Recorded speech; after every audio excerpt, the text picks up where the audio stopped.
truly one of the best at it for quite some time.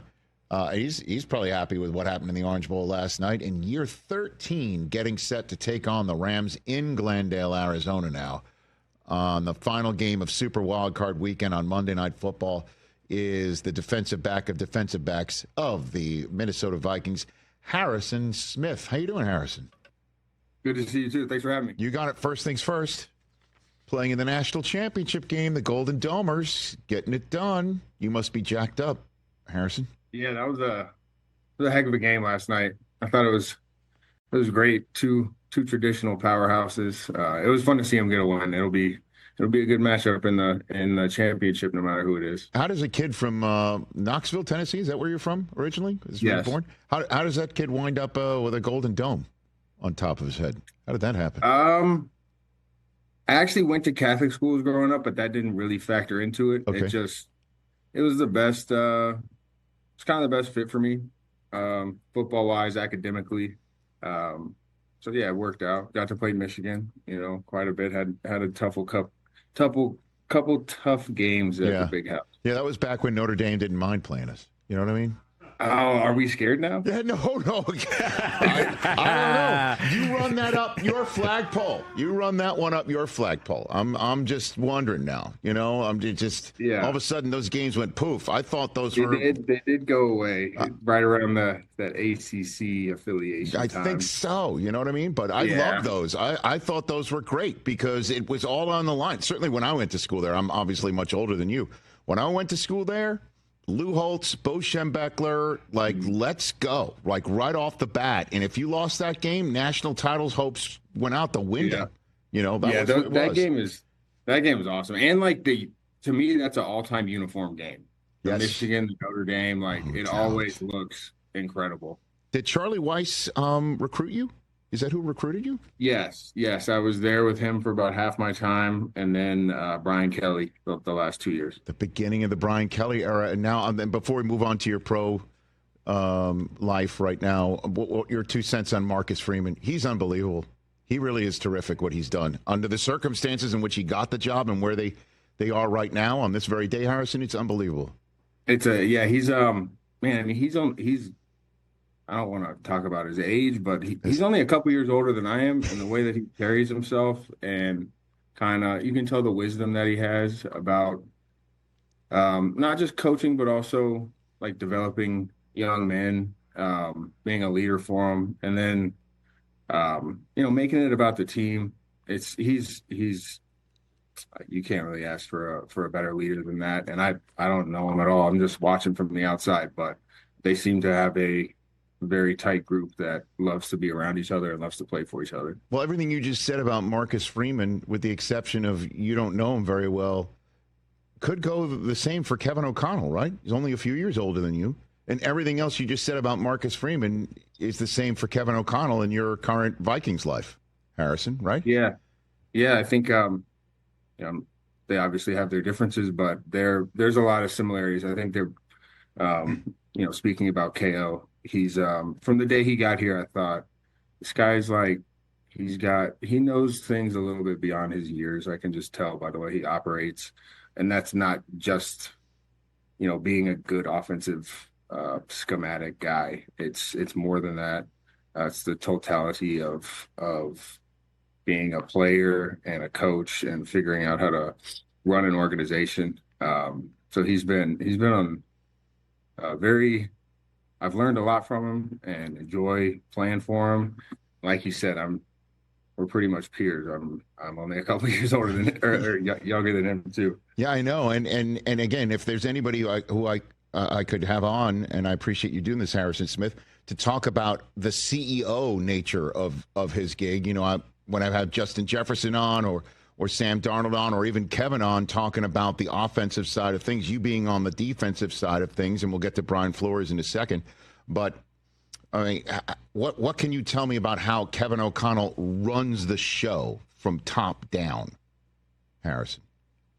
Without taking too much of your day, I think he sets out every year with a defined philosophy and purpose, and clearly communicates that to us as players and to the entire organization, and then everything kind of trickles down from that. How we get those things done and how we go about our business. And then really where I think, and he's not the only guy that does it, a lot of guys do it, but calling plays and being the head coach on game day is a lot. It's just a lot. You don't really know how much it is until you see somebody try to do it or you do it. So just growing as the head coach and the offensive coordinator at the same time, I think is something he's always doing and trying to get better. Like, he's really hard on himself, but is incredibly prepared and executes well. Harrison Smith here in advance of the Rams and Vikings, which you can hear on many Westwood One stations, as well as back here on the Rich Eisen Show. So Brian Flores' defense, how does that suit you? How do you perform in it to your liking, Harrison?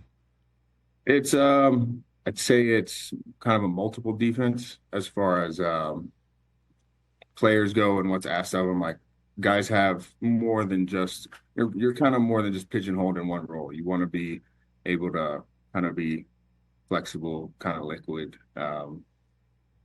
We come up with stuff here and there on the spot. Like, it's a lot of fun. It's aggressive, it's logical, and it evolves. It evolves. We don't just sit in one thing if it's not working. If it is, we will.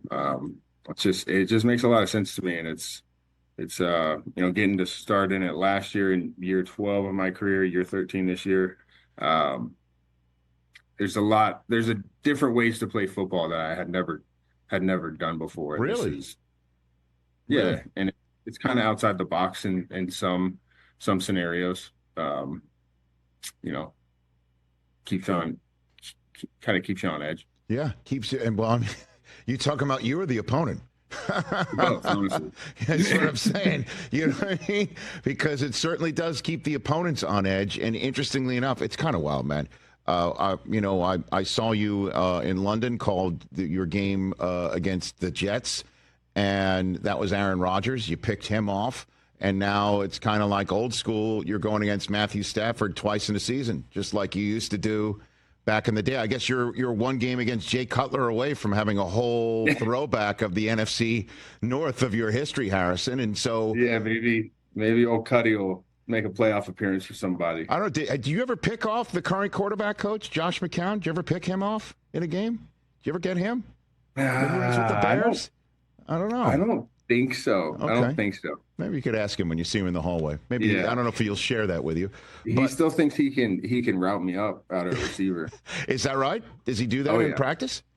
He talks about it. Oh, okay. But I don't know. He still looks pretty good. Yeah, I saw him in London. It does look like he can give some snaps. What about Matthew Stafford? Can you tell me your preparation to go against a guy that you've gone against so many times, Harrison? Yeah, it's obviously different. Both being in different places or different schemes, I should say. But he's always been one of my favorite guys to watch. He's a competitor. He can make some crazy throws. He's very good at moving within the pocket, like kind of subtly, and manipulating defensive players downfield with his eyes, opening up windows. And he's just kind of got that gamer aspect to him where he can buy a little time, throw a little shovel pass downfield or underhand or whatever. He's like the quintessential football player to me, like backyard football player, but he also knows the game incredibly well. Oftentimes, like we were talking about, we're a kind of a wild defense, try to confuse people.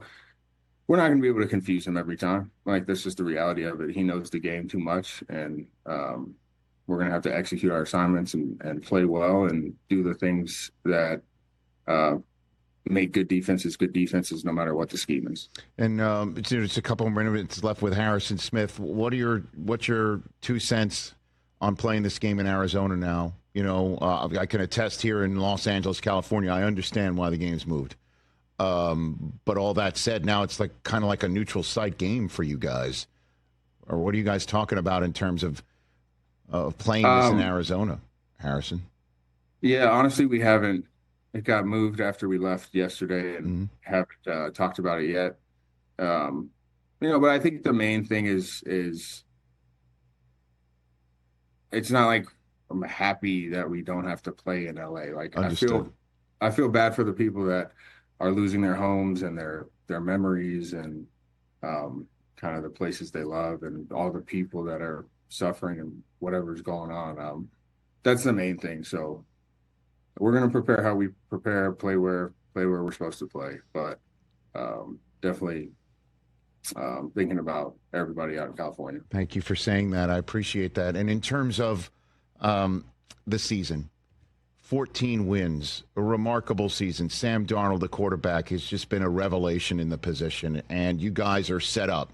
Although the first ever 14-win road team in the history of the NFL playoffs right here. So twofold. One, do you think the NFL should change a rule that just because you didn't win a division, you should get a home game because you won these a significant amount of regular season games, Harrison? I don't. No, I don't. In our position, I should probably say yes, that we should. But no, I mean, win your division, get a home game. Like that's the NFL. The rules don't. That's how it's done in the NFL. That's how it should stay, in my opinion. And then what's your, again, 2 cents thought process going into these playoffs as a 14-win team?